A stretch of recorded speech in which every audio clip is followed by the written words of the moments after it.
Here in the Northern Rockies, dark winter months are outlasted in basements, dens, and nooks where kindred souls gather together to share intel, swap fly patterns, and relive the memories from seasons past. This gathering spot, known locally as the February Room, is the inspiration for this podcast. No matter the season, the door is always open to those with a fly fishing story to tell. Brought to you by CD Fishing USA, the North American distributor for composite development fly rods and accessories. 40 years of Kiwi ingenuity and graphite technology, now available at cd-fishing.us or your local CD USA dealer. Follow us on Instagram, YouTube, and Facebook. And remember to go fishing. Here's your host, the Carnops, and this is the February Room. They say that most anglers go through a progression. They start out hoping to catch one fish, then heaps of fish, then the biggest fish to the most difficult fish. And then, eventually, the mentality shifts to an appreciation of the experience as a whole, and the pursuit of fish takes a back seat.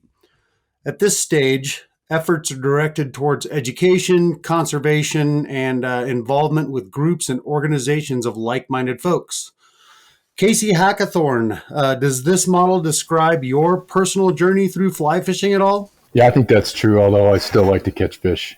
Fair enough. I think midway through my career, I started thinking that I needed to be working on things that were important to me, and so I started gravitating toward conservation. And you are the Upper Clark Fork Program Manager for TU now. And I know it's been a journey to get there. You were a guide, you were an angler. Can you share, or still are an angler, of course, but can you share one of your past adventures with us? I was thinking about that this morning on my way into the office, and one adventure that came to mind was not related to trout, but I was stationed in San Antonio in the Air Force and had started to get into floating rivers. And my roommate and I decided to go try out the Devil's River in South Texas, and set up some shuttles and kind of just dove into this 60-mile trip that ends up down in Amistad Reservoir on the Texas border country. Midway through the trip, we started hooking into some big yellow cats. Wasn't really a target. We were down there trying to do some bass fishing and sitting around camp. At night, threw on some smallmouth guts after eating some bass around the fire, and started hooking into some catfish that you had to lift off the ground to get lift their gills above your waist to get the tails off the ground. Nice. And we weren't super well provisioned. We hadn't really done many river trips before, and somewhere along the way, I lost my rod into the river. I kicked over my last glass of whiskey, and that was kind of the end of the fishing for me. Heartbreaking, yeah. The rod's one thing, but the ladder's irreplaceable. That was kind of the beginnings of my adventures on river trips that has led me to Montana and this whole career.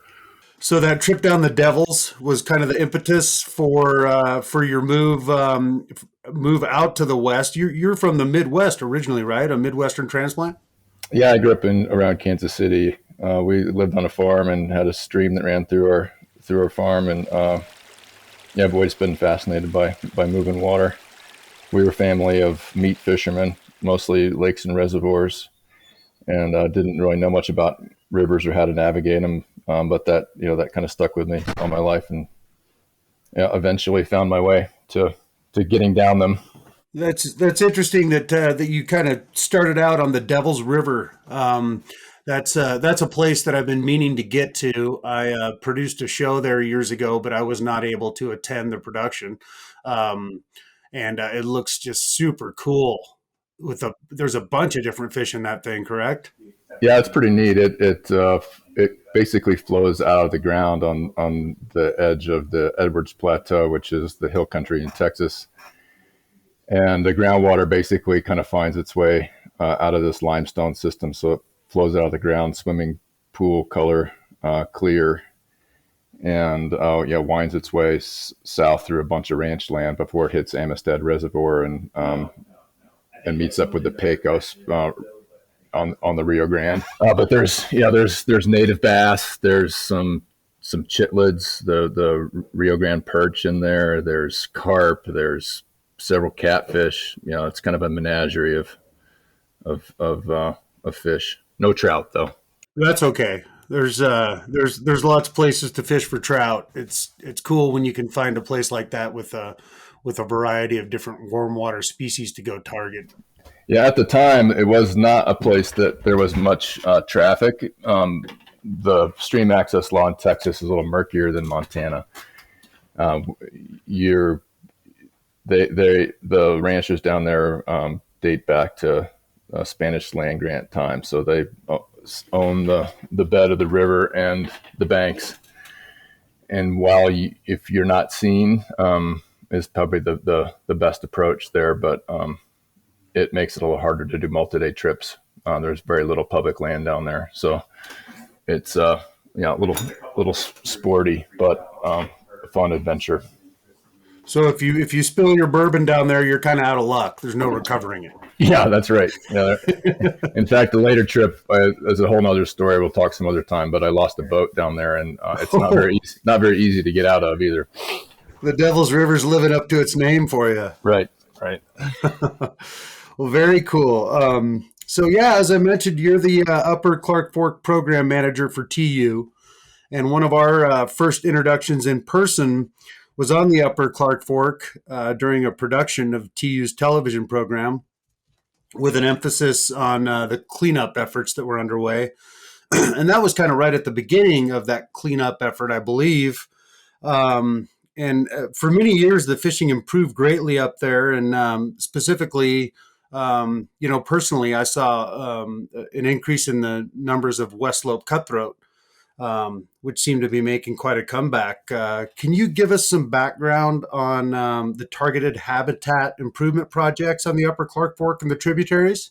Yeah, I guess I might take a little step back and kind of just explain what's generally going on in the Upper Clark Fork. It's actually in the footprint of the largest geographic complex of Superfund sites in the country. It starts in Butte, in the headwaters of the Clark Fork. Silverbow Creek runs through Butte, and there's a fair amount of mining activity dating back to the 1870s.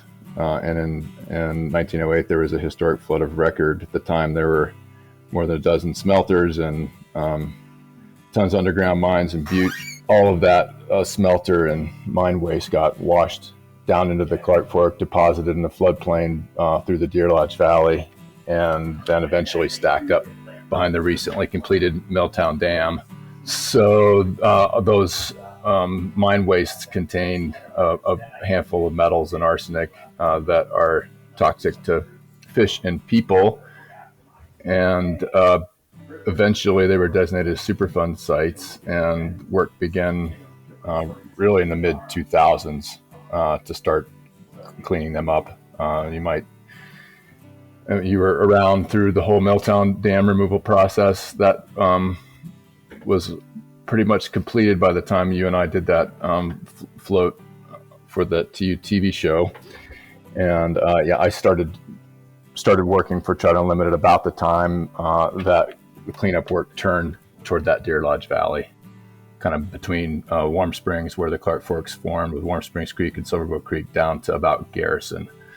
Those 43 miles is where the work on the Clark Fork's going on now to kind of restore that main stem river. And while that's going on, TU and numerous other partners are working on restoring and reconnecting the tributary habitat, so that by the time all that cleanup work's done, we hope to have a restored fishery, which for it kind of, the Clark Fork fishery itself is quite a bit far behind other major rivers around here, around 200 fish per mile on average. That kind of goes up and down, but that's about 20% of what it should be compared to the Blackfoot or the Bitterroot. So looking at the Clark Fork as a whole, that's from basically St. Regis or the confluence with the Flathead all the way up to Warm Springs. The average is about 200 fish per river mile. No, that's just the Upper Clark Fork. So essentially, okay, gotcha. from it's through the areas that were most impacted by mining, essentially from its headwaters down to about Rock Creek. After Rock Creek, it's relatively normal. Gotcha. Yeah. And so I've noticed a decline. I don't know if it's a decline in the fishing. Just the last couple of times that I've floated up there, it hasn't been as good in the last year and a half as it was before.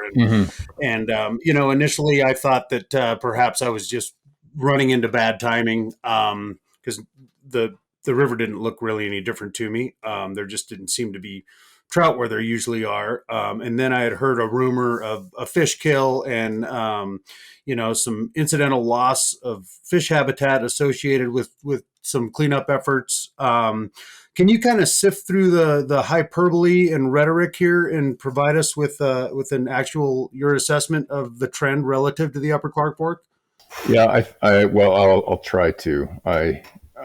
I think that there's a lot more questions at this point than there are easy to sum up answers. One of the things to understand is that in addition to all those mining impacts, the Upper Clark Fork also suffers from all of the challenges that you see in other area rivers, from dewatering, the impacts of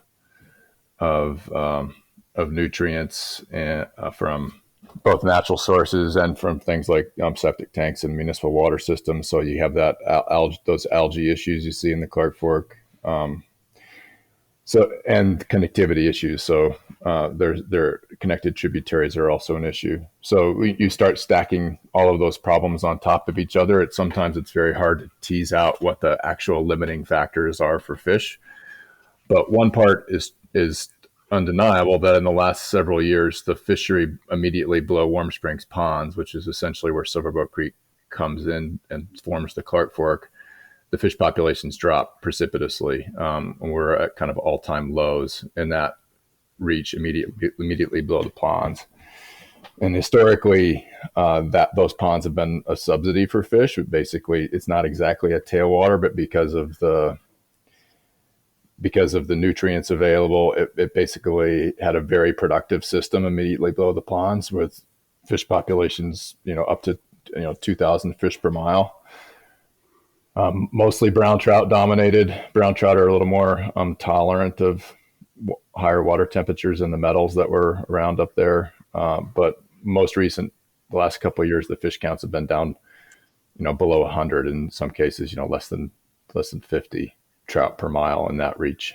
Well, as you mentioned, that fishery, the Upper Clark Fork, sits at the kind of epicenter of one of the country's largest Superfund sites.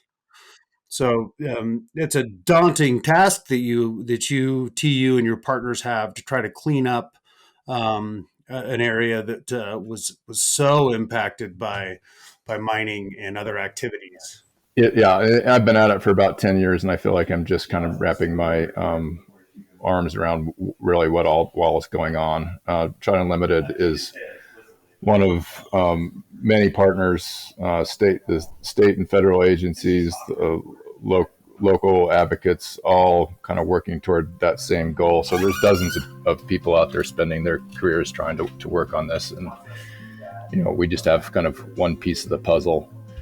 But I guess I didn't probably quite answer your question. So the last 10 years or so, the state has started to do remediation restoration work on that upper river. About 10 miles of the 43 or so has been completed. And some folks are pointing toward that as like the reason that the fish population has dropped. And there's quite a bit of research right now trying to understand, what the habitat impacts of this cleanup work is having, and trying to figure out whether, if the habitat's limiting, what can be done while in the process of that cleanup work to help kind of nudge things along. Personally, I don't think that's the sole problem, and certainly it's an important piece, and we're hoping to see some more faster recovery from that work. But there's other things going on, I think, that we need to get a handle on before that fishery is going to fully recover. Yeah. So the big takeaway is that, this is, uh, it's a massive watershed for one.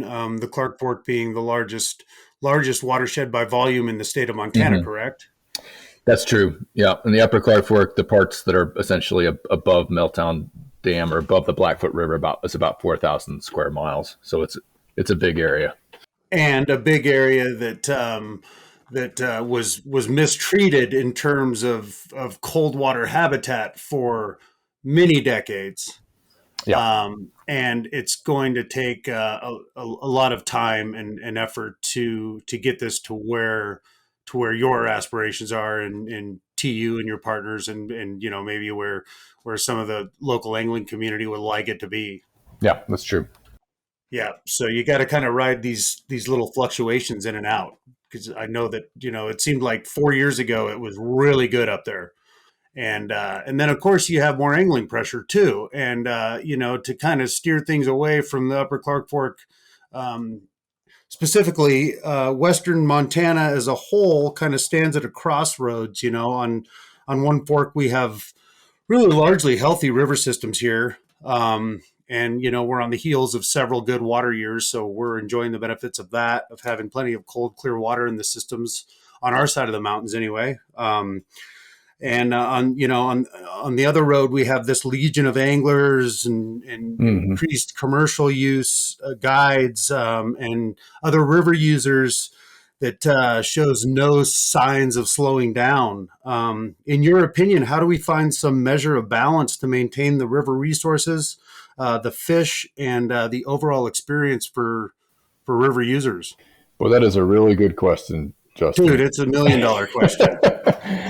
I, I at this point spend my time trying to solve the things that I know that I can fix over time. Essentially, trying to figure out how to make conservation work for the communities of people living on the landscape with ranchers and water users. And but the whole challenge that we're facing now with the influx of more people is something I don't know how we're going to approach. The increase in recreation out there is, it's visible pretty much every time you hit the river, and we just need to try to sort out how not to love it to death. And we've enjoyed so much, I mean, freedom really in Montana for decades, to be able to find solitude by just going a little farther than everybody else, and that's just that's not the case anymore. So I'm hopeful that this next generation of folks behind us can solve some of those challenges. There you go. Passing the buck again. No, it's a daunting question, and there's no easy answer. It's kind of like I liken it to looking up at the stars. Yeah. It's kind of like it's so overwhelming, and I think everybody is concerned about it. Yet, yet there's nobody has any clear answers whether Right. some sort of increased permitting system is in order. Some sort of allocation in terms of guide days for individual outfitters. Mm-hmm. It's not, obviously, we're not pointing the finger at guides and outfitters. They're part of the overall consumption of the river, but the Yep. increase in just overall use. I think we're at a point where it needs to be addressed, but I don't know what the answer is to that, obviously. Well, It's there's been a lot of people taking a lot of different stabs at it. I mean, the Blackfoot's been reviewed, I think, 3 times since I'm dating back to the early 2000s, and no one's ever really come up with an answer there. There's some rules that got implemented on the Big Hole and the Beaverhead around the same time, that address commercial use. The West Fork Bitterroot went through a similar process, and now kind of the Madison's the hot point in the state for that issue. And there really hasn't been a model that gets at all of it. It's the easiest thing to do is to point to the commercial users, and that's certainly a big piece of the puzzle. But it's it's also not, it doesn't encompass all of the challenge we're facing now. I think, you go down to, go try to buy a raft right now. Everything's sold out. And I think the pandemic, basically people decided that they were going to spend their money on things they wanted to do. And there's a whole influx of new users out there. But I think you're right. The time is now, and I don't know how to fix it, but waiting isn't a very good answer.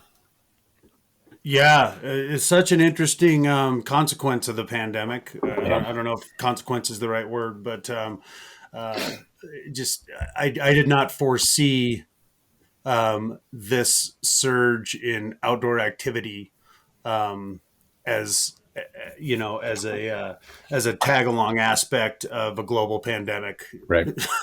Yeah. I think it caught everybody off guard. Those that maybe foresaw it probably have been able to capitalize on it to some degree. Right. but no, it was crazy because when it first hit in 2020, I thought, oh man, this is going to be awesome. Like nobody's going to be able to get here. We're going to have these rivers to ourselves. Right. Nobody was at work, and all of the locals, even though the folks obviously from surrounding states felt comfortable traveling here, but just the amount of local fishing pressure that showed up, which was a kind of a cool thing to see. Initially, families out together on the river, that's kind of how it's supposed to be. But then as things kind of opened up, and then that mentality shifted to where, oh, I need to start enjoying life. I need to get outside. This is the safest place for me and my family is to go camping and go on the river. And then that all just kind of collided. And we ended up with, I didn't, you probably know the actual user numbers. I don't, but just, from observation, I'd never seen anything like it here. Right. Yeah, I don't know about the numbers from last year, but it's been on a steady increase already, and it seems pretty obvious that is that curve is steepened considerably. All of a sudden, I think that one of the challenges facing is just educating a whole new group of users out there on, I don't know, the rules of the road. Try to go to a boat ramp on a busy day right now, and I think it kind of sets people off a little bit but it's largely just ignorance. I mean, everybody was there at some point, didn't know how to do it, but I don't know how you go about like teaching people how to be considerate of others. Right. And that, increased use is gonna lead to conflicts, is gonna lead to there's an inevitable negative connotation that's going to arise from this and be directed towards commercial use in particular. And, some of those folks that maybe don't know the rules of the road. And that's something that we need to really try to avoid, because that ruins the overall river experience for everybody. I've seen that occur in other places, as I'm sure you have as well. So that's the kind of the possible outcome here that is of concern to a lot of us, for sure. Like, for instance, last year on the Upper Bitterroot, I had a local guy up there with his wife, and granted the dude's been drinking, but he was really aggressive towards myself, towards other river users, and I initially was like, man, what a jackwagon. Right. But then as I thought about it, I'm like, well, here's a guy that's probably lived up in Darby his whole life. And he's seeing this scene play out where his enjoyment of the river has been completely compromised by all this use and activity. And he's just totally disgruntled about it. And, is fed up. And I don't blame him for that. Right. And that is a concern to all of us, we don't want to get to a point where we don't go take our kids fishing because there's just going to be 10 guide boats at the boat ramp and a bunch of other folks. And, what's the fun of going outside to escape stuff if there's nothing you can escape from? Right. I guess for those of us in the conservation community, we're hopeful that increasing the number of people that are invested in, that turns those people toward investing in conservation, or hopefully there's, I guess, a responding groundswell and need to conserve.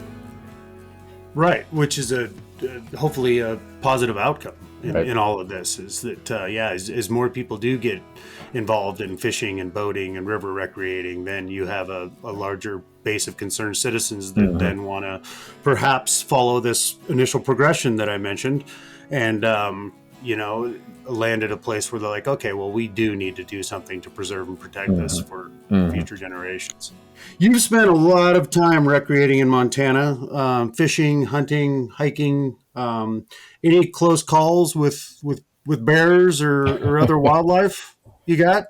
I personally have not been threatened by any predators. All of my encounters with bears have resulted in them running away, which I'm thankful for. But grizzlies are definitely on the move out there, and a lot of the places that I'm used to hunting without fear of those kind of encounters is, I guess that area is diminishing pretty rapidly. Right. So it's always on my mind. Are there places that you don't go anymore due to the potential, the chances of running into a bear? Or? I think that during archery season, I guess when we're a little more susceptible to those kind of encounters, I'm starting to just kind of shy away from some of the areas closer to the park. I've been hearing more and more reports of them moving into the big hole, which gives me pause, but hasn't kept me away. Gotcha. Yeah, there's places that I don't hunt anymore because I've seen enough bears up there. Specifically like the area around Lincoln. Like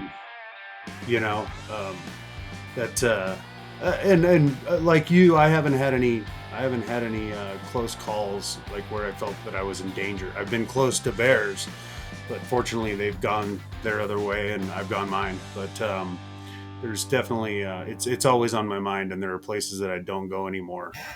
Yeah, it's interesting. The Blackfoot people had some encounters from boats up there. Yeah, having some false charges coming at a raft, and you never really think. You're always kind of thinking about it when you're hiking, but and then Matthew Churchman, who got attacked last year on a river trip over on the front. Makes you kind of start thinking about having that bear spray in your boat in some of those places.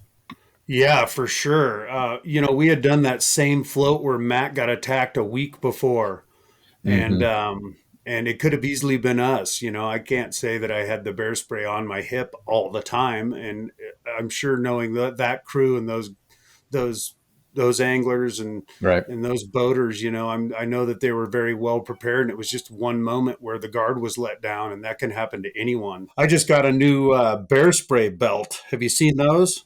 No, it sounds good though. So It's neat. It's like a little fanny pack, and it's neon. It looks great on rollerblades.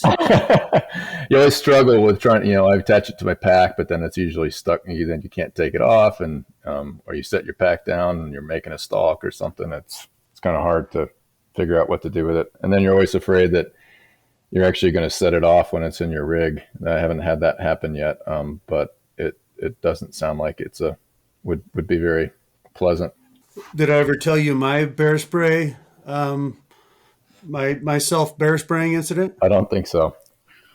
So I was bow hunting. This was probably 15 years ago up by Lincoln, and my buddies and I had stayed out a little late that evening, and we were jamming to get back to the truck.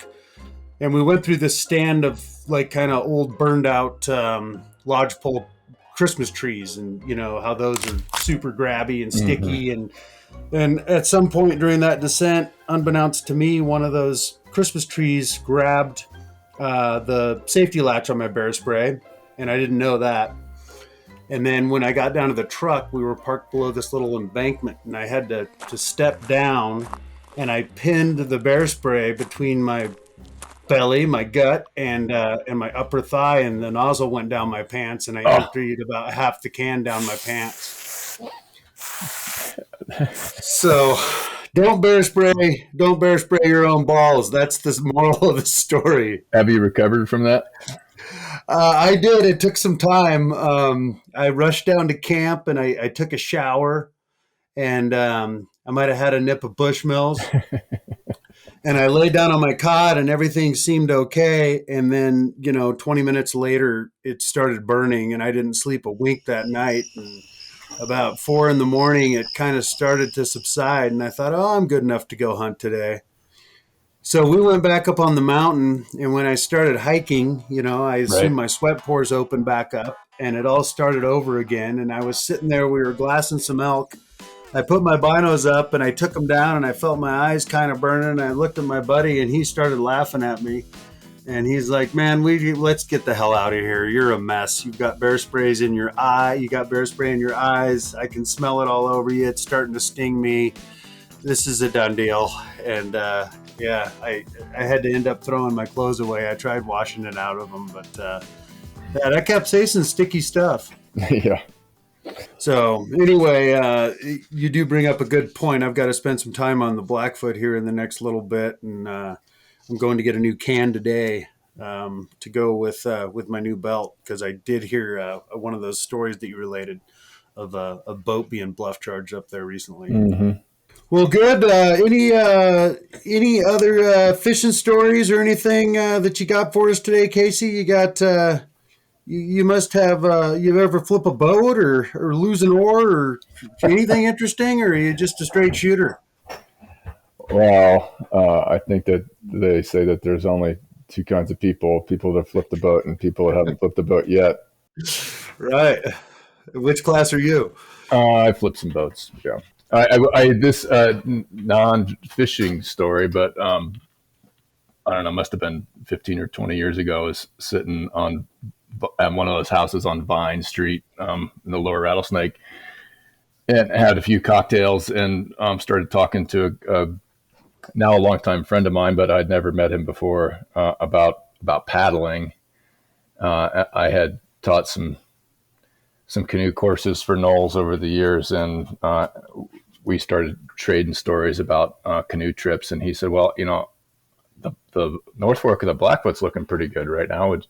You want to go paddle with me tomorrow, in a tandem canoe. And for those of you that have spent time whitewater paddling, when you get in a boat with another person, there's a lot of dynamics. And they call it a divorce boat for a reason. But the guy seemed pretty competent. Well, he is. He's a close friend now. But neither one of us had paddled with each other before, and jumped on. Long story short, we jumped on the North Fork at about 3,000 CFS, and didn't really make it more than a couple hundred yards before we swamped and flipped, and had kind of a bad swim trying to keep up with the boat. Bashed my knee. Had to run up to the road and start chasing the boat down. Eventually, a kayaker pushed it over to the side. I had to swim back across the river, plugged a hole that had been punched through the hull of the boat, and like about the size of your finger, like a hot poker went through the whole thing. I don't know what it was that did it, but I'm glad it wasn't through my rib cage. Jeez. And we got the boat out, got it back on the car, and basically turned around and went home. What'd you plug the hole with? Just duct tape. It's temporary. There you go. Yeah. It was Chuck's boat, and we actually haven't been.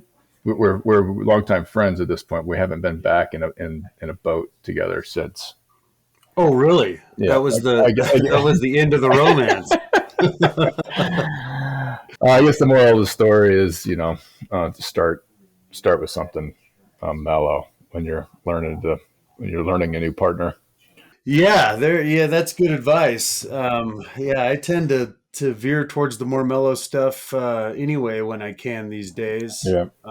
But yeah, around here you can get in trouble just about anywhere. You got to kind of be on your toes, especially this time of year when we're just on the heels of runoff and everything's changed and there's new trees in the water and everybody's out fishing. So Yeah. If folks want to learn more about TU and the efforts on the Upper Clark Fork, what's the best way for them to find that information? They can look on tu.org, or they can just give me a call. You're at kc.hackathorn@tu.org, is that right? That's correct. Go to thefebruaryroom.com, where you can access a complete library of our podcast and read more about our guests, their fishing stories, and favorite fly patterns. We're always looking for exceptional fly fishing yarns, and if you have one to spin, shoot us an email at info@thefebruaryroom.com. The February Room is always free, but if you feel like throwing a nickel in the pond, we appreciate any additional listener support. For companies and individuals interested in sponsorship opportunities, please contact us for our media kit. Thanks for stopping by the February Room, and we'll see you down here next week.